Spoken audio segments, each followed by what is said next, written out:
Mbaya gani? Ndio nilikuwa niko mklasi baba yake nitasema James tena. James alipiga. Ongea sauti ya mimi, James alifanya. Alipigana kwa masomo. Niko nakupa kuanzia hapa. Alipiga wapi? Mimi sijiuliza wewe. Mika. James alifanya nini? Mimi nilikuwa kwa masomo nikisha mara tu.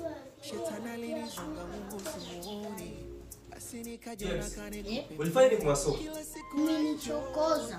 Alikuchokoza je? Maana mtu anakuchokoza unaweza pigana. Mwalimu abiko. Amekuwa na mchamba. Hayo ni kama. Jo, wewe. Wewe utaletea balaa mimi mjini, unasikia? Utaletea balaa kabisa. Mimi kwanza mimi ningali mtoto kidogo. Kuwalea nyinyi mimi nafanya kazi kubwa sana. Alafu wewe unaleta balaa. Nilikutuma kwenda kupigana, nilikutuma ndio usome.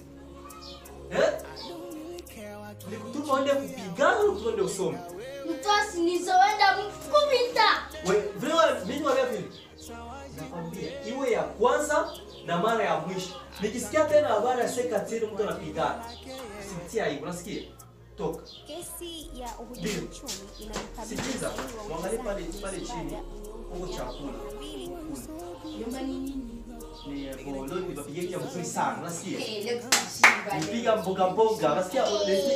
Nilipiga vitu mzuri sana. Nikiwaambia sasa mtasikia raha. Nilipiga matembela. Kule mbona nasikia njaa hapa. Nasikia njaa. Mimi nimesikia njaa. Na matembele sawa. Nyumba uko sikia James anaanza sema sema vya. Hata kula, atoke pale. Toka. Leo